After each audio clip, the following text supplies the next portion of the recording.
Hello class 8 students, welcome to geography section lesson 5 that is agriculture and this is the part 2. सभी class 8 के students का स्वागत है geography section के lesson 5 में एग्रीकल्चर का, जो कि है पार्ट 2, यानी कि इस वक्त हम लोग पार्ट 1 के आगे कंटिन्यू करेंगे स्टूडेंट्स, राइट। तो चलिए आइए जाने, आज हमारे जो टॉपिक हैं वो मेजर क्रॉप्स हैं। मेजर यानी मुख्य फसल कौन कौन सी है। A large variety of crops are grown to meet the requirement of the growing population. भारी संख्या में यानी कि कई प्रकार के भारी मात्रा में जो फसल उगाए जाते हैं वो किस लिए उगाए जाते हैं? ज़रूरतों को पूरा करने के लिए, यानी कि जो बढ़ती हुई आबादी है उसकी ज़रूरत को पूरा करने के लिए। Crops also supply raw materials, फसल जो हमें कच्चा माल भी देता है फॉर एग्रो बेस्ड इंडस्ट्री, वो इंडस्ट्रीज यानी कि वो उद्योग जो एग्रीकल्चर पर निर्भर करते हैं। स्टूडेंट जैसे कि मान लीजिए बिस्किट फैक्ट्री होती है, बिस्किट फैक्ट्री को अगर बिस्किट बनाना है तो वो कहाँ से बनाएंगे? उसको कच्चा माल कहाँ से मिलेगा? उसे कच्चा माल मिलेगा आपके दूध से, दूध, और कहाँ से आएगा वो? एनिमल हस्बेंड्री से, जो कि आपकी जो कि एनिमल हस्बेंड्री में आती है। तो जब दूध का उत्पादन होगा तब वो जा कर के एग्रो बेस्ड इंडस्ट्रीज यानी कि वहाँ पे जाएगा। उसी तरह आपके जितने भी प्रोडक्ट हैं, गेहूँ वगैरह, ठीक है, ये कच्चे माल के तौर पे इंडस्ट्रीज़ में जाते हैं। वहाँ पे वो पिसाई होती है, जो आशीर्वाद आटा बनकर आता है वो गेहूँ से ही तो पिसता है। और वो गेहूँ कहाँ से आता है? वो गेहूँ हमारे फसलों से आता है। तो ये हमारे लिए कच्चा माल होता है आशीर्वाद कंपनी के लिए, ठीक है। तो ये एग्रो बेस्ड इंडस्ट्रीज होती हैं। मेजर फूड क्रॉप्स आर, जो मुख्य तरह के खाने वाले फसल हैं वो वीट, गेहूँ, चावल, मेज, मिलेट्स हैं, जूट एंड कॉटन, बांस और कपास। आर फाइबर क्रॉप्स, ये फाइबर क्रॉप्स में आते हैं। इंपॉर्टेंट बेवरेज क्रॉप्स, मुख्यतः जो क्रॉप्स हैं बेवरेज वाले वो टी और कॉफ़ी यानी चाय और कहवा। जानने योग्य क्या है? Dairy industry is one of the largest business, dairy industry विश्व की सबसे बड़ी बिजनेस कहलाती है। In India is one of the largest business India, India में सबसे बड़ा बिजनेस कहलाती है एग्रीकल्चर के बाद। The turn over of milk and milk product, जो टर्न ओवर होता है दूध के उत्पाद का, ईयर 2006 में वॉज वैल्यूड एट 2,27,000 करोड़, मतलब 2006 के आसपास 2,27,000 करोड़ का टर्नओवर था, जो कि 55% अकाउंटेड फॉर लिक्विड में, जो इसमें से 55% सिर्फ भाग जो था दूध का था। अब हम आते हैं राइस पे, चावल पे। Rice is the staple food for at least half of the population in the world. चावल जो है एक रोज़मर्रा का खाना है लोगों के लिए, अगर कहा जाए विश्व की आधी आबादी के लिए। It is the main crop cultivated in the hot and humid region, ये मुख्य फसल है जो उगाई जाती गर्म और बहुत ही नमी वाले क्षेत्रों में, specially in the tropical and सब ट्रॉपिकल रीजन, आमतौर पर ट्रॉपिकल और सब ट्रॉपिकल रीजन में। हाई टेम्परेचर्स, ऊंचे तापमान पे, जो कि 20 डिग्री सेल्सियस से 30 डिग्री सेल्सियस के बीच में होता है। हैवी रेनफॉल, भारी वर्षा होनी चाहिए। ब्राइट सनशाइन, वहाँ पे सूरज की रोशनी भरपूर होनी चाहिए। ये सब फेवरेबल जो हैं कंडीशन होते हैं चावल उत्पादन के। Clayey soil with water retaining capacity, मिट्टी नुमा जो सॉइल होती है जिसमें पानी को रोकने की क्षमता होती है, retaining capacity. Also support good rice yield, ये भी सपोर्ट करती हैं चावल की फसल को उगाने में बहुत बढ़िया से। The main rice producing countries are, मुख्यतः तौर पे चावल उत्पादन वाले जो राष्ट्र कौन कौन से हैं? China, India, Japan, Bangladesh, Indonesia, Thailand and Myanmar. अब आते हैं वीट पे। Wheat is the most common serial grown all over the world. गेहूँ जो है आमतौर पर मुख्यतः वो सीरियल है जो उगाए जाते हैं पूरे विश्व में, specially in the temperate countries, आमतौर पे टेम्परेट राष्ट्रों में।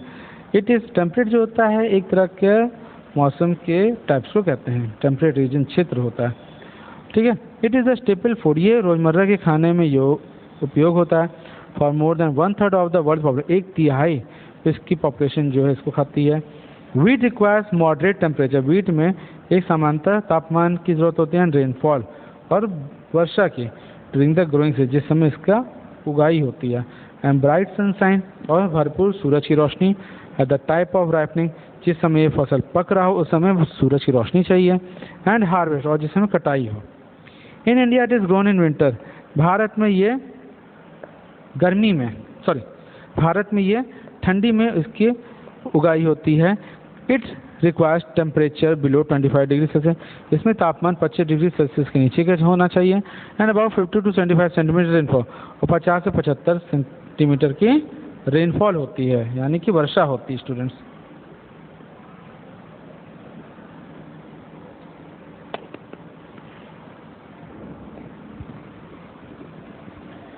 The main wheat producing regions are the temperate grasslands, जो मुख्यतः गेहूँ उत्पाद वाले क्षेत्र हैं वो टेम्परेट ग्रासलैंड्स होते हैं, यानी हरे घास के मैदान टाइप के होते हैं, और टेम्परेट रीजन होते हैं।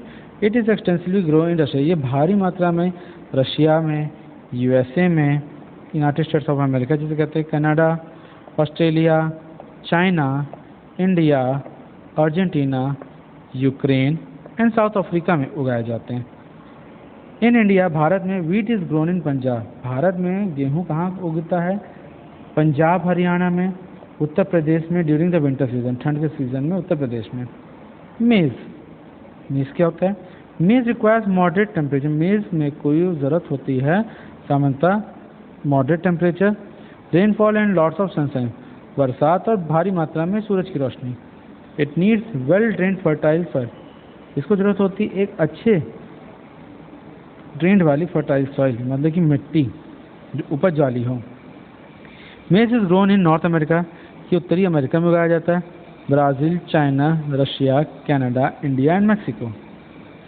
कॉटन यानी कपास, cotton is the most important fibre crop, cotton मुख्यतः तौर पे फाइबर क्रॉप कहलाता है, which has been used since the ancient time, जिसका इस्तेमाल एंशिएंट टाइम से किया जा रहा है, पूर्व समय से। It is a tropical and subtropical crop, ये ट्रॉपिकल और सब ट्रॉपिकल क्रॉप होती है।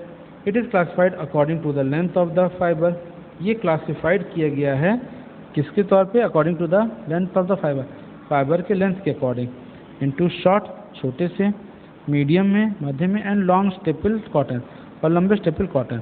The finest variety of cotton is the long staple one, जो सबसे अच्छी क्वालिटी का जो कॉटन होता है, कपास होता है, वो लंबा स्टेपल वन होता है, मतलब जैसे हम लोग रोज का यूज़ करते हैं उस तरह का। Cotton requires a temperature of about 25 degree Celsius, कपास जो है उसको ज़रूरत होती है तापमान की कितनी? 25 डिग्री सेल्सियस की, ड्यूरिंग द ग्रोइंग पीरियड, जिस समय वो उग रहा हो। Rainfall should be around 25 centimetre, और बरसात जो है 75 सेंटीमीटर तक की होनी चाहिए। ऐसे स्थिति में कॉटन अच्छे से उगता है। China, the USA, United States of America, India, Pakistan, Brazil and Egypt are the leading producer, ये मुख्यतः तौर पे उत्पादक कंट्री हैं कॉटन की। It is the main raw material, ये मुख्यतः तौर पे कच्चा माल होता है for the cotton textile industry, एक कपास के उद्योग के लिए। जूट यानी बांस, it is called the golden fibre, इसे स्वर्णिम फाइबर भी कहते हैं। It grows well on alluvial soil, ये एलुवियल की मिट्टी पर उगाया जाता है, एंड रिक्वायर्स हाई टेम्परेचर, और उच्च तापमान की ज़रूरत होती है। हेवी रेनफॉल, भारी बरसात, rainfall should be evenly distributed during the growing season, बरसात जो है डिस्ट्रीब्यूट की जाती है ग्रोइंग सीजन में, वो फसल जिस समय उग रहा होता है उपज के सीजन में। The very fine jute threads, जो बहुत ही महीन जूट बांस का जो थ्रेड होता है, are use for making imitation, उसका इस्तेमाल किया जाता है इमिटेशंस बनाने में सिल्क के।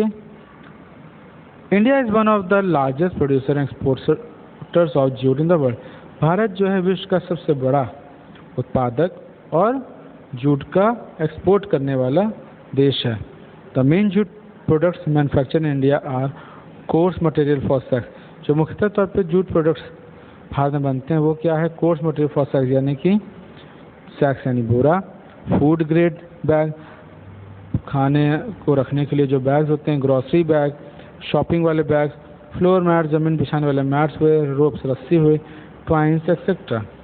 The main jute producing country, जो मुख्यतः तौर पर जूट प्रोड्यूसिंग कंट्रीज़ है वो India, Bangladesh, Brazil, Taiwan, China, Thailand and Malaysia. India and Bangladesh are the leading jute producer in the world. India और बांग्लादेश जो है सबसे बड़ी उत्पादक है जूट प्रोडक्शन में विश्व में। Coffee, coffee a beverage crop, एक बेवरेज क्रॉप कहलाता है। Requires a warm and wet climate, जिसमें गर्म और बहुत ही नमी वाला मौसम चाहिए रहता है। And well drained loamy soil, और बहुत ही अच्छा ड्रेन किया हुआ लोमी सॉइल की जरूरत पड़ती है। Hill slopes are most suitable for the growth of this crop. पहाड़ी क्षेत्र जो होता है इस तरह की फसल के लिए बहुत अच्छी मानी जाती है। Brazil is the largest producer and exporter of coffee in the world. Brazil जो है मुख्यतः तौर पर विश्व का सबसे बड़ा एक्सपोर्टर है कॉफ़ी का विश्व में। Other coffee producing countries are Colombia, दूसरे कॉफ़ी प्रोड्यूसिंग राष्ट्र जो हैं कोलंबिया, उसके बाद आता है इंडिया, फिर Angola, Ethiopia, Mexico, Cote d'Ivoire and East Africa. USA is the largest importer of coffee in the world. United States of America जो है विश्व का सबसे बड़ा इंपोर्टर है कॉफ़ी का वर्ल्ड में, यानी कि वो इंपोर्ट करवाता है, अपने यहाँ मंगवाता है।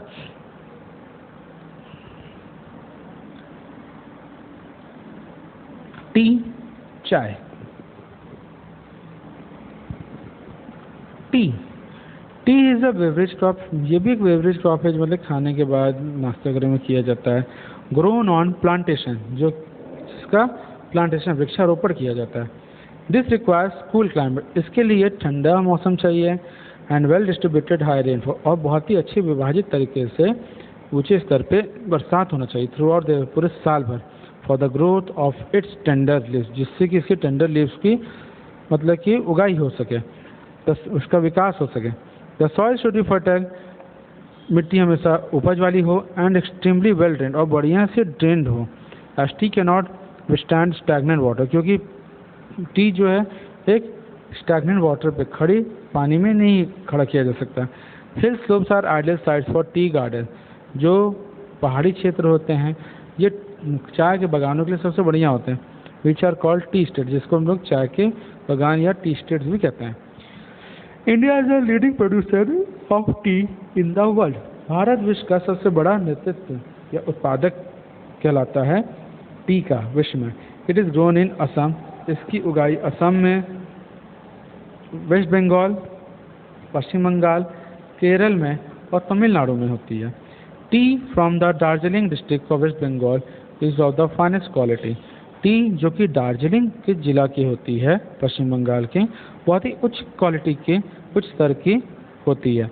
And is world famous for its flavour, और ये जो है विश्व में बहुत प्रमुखता तौर पे फेमस है अपने स्वाद के लिए। T is also grown in China. T का जो फसल की उगाई जो होती है चाइना में भी होती है, Japan, Sri Lanka, Brazil, Iran, Indonesia, Kenya, Uganda and Bangladesh. Agricultural development, खेती का विकास। The effort takes to increase agricultural products and meet the growing demand of an increasing population is called agricultural development. The efforts taken to increase, मतलब कि efforts लगाए गए जिससे कि agricultural के प्रोडक्शंस को बढ़ाया जा सके, ठीक है, यानी खेती के उत्पादों को बढ़ाया जा सके, ऐसे ही एफर्ट्स लगाए गए, कोशिश की गई। And meet the growing demand, जिससे कि जो मौजूदा मांग है उसको पूरा किया जा सके ऑफ एन इंक्रीजिंग पॉपुलेशन, बढ़ती पॉपुलेशन का, आबादी का। इस कॉल्ड एग्रीकल्चर डेवलपमेंट, उसे हम लोग खेती, विकासशील खेती कहते हैं, खेती का विकास कहते हैं। This can be achieved in many ways, इसको हासिल किया जा सकता है और भी कई तरीके से। Such as increasing the crop area, जैसे कि क्रॉप एरिया फसल के क्षेत्रों को बढ़ा दिया जाए। The number of crops grown,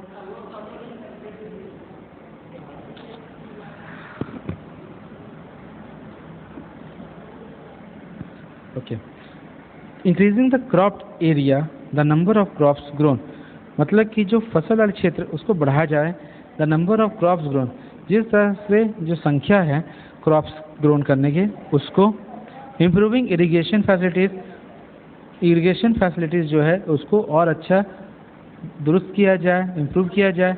use of fertilisers, fertilisers का इस्तेमाल खाद्य का किया जाए। And high yielding variety of seeds, और उच्च स्तर के बीजों का इस्तेमाल हो। Mechanisation of agriculture is also another aspect of agricultural development. जो मैकेनाइजेशन है यानी मशीनीकरण है खेती का, ये भी एक दूसरा नज़रिया है खेती के विकास के लिए। The ultimate aim of agricultural development is to increase food security. जो मुख्यतः तौर पे खेती का विकास करने का मतलब लक्ष्य है वो ये है कि ज़्यादा से ज़्यादा फूड की सिक्योरिटी को बढ़ाया जाए, यानी कि सुरक्षित फूड का उत्पाद हो और ज़्यादा से ज़्यादा हो। We will study about agriculture farm in India. हमने अभी अध्ययन किया एग्रीकल्चर फार्मिंग का भारत में and USA to understand the development of agriculture, जिससे कि हम समझ सकें खेती के विकास करने के तरीकों को in a developing and develop country, जो कि विकासशील और विकसित राष्ट्रों में होता है। फार्म इन इंडिया, खेती भारत में। About 75% of our population lives in village. हमारे जो 75% जो आबादी है वो हमारे गांव में रहती है भारत में, एंड डिपेंड डायरेक्टली और इनडायरेक्टली ऑन एग्रीकल्चर, और निर्भर करती सीधे और दूसरे तौर पे वो खेती पर ही। It provides food for human being. ये प्रोवाइड करती है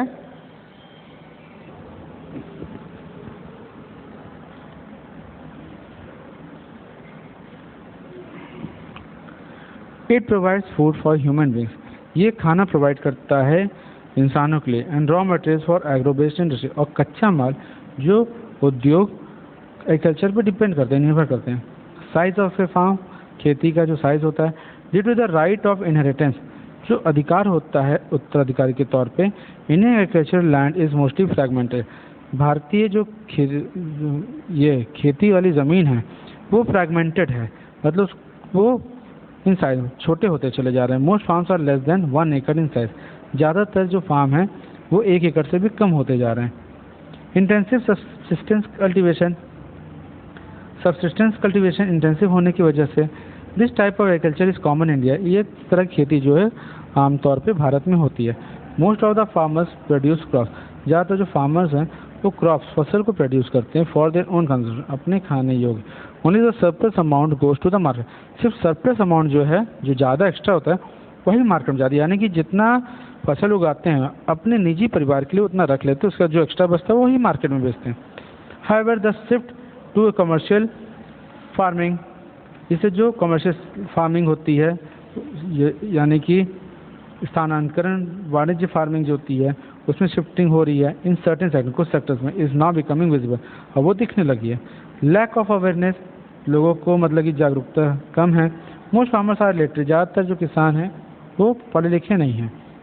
and have very little knowledge, उनको ज्ञान भी बहुत कम है about the modern and scientific methods of production, की आधुनिक और वैज्ञानिक तरीका क्या है उत्पादन का। Social exploitation of the farmers का सामाजिक शोषण भी होता है।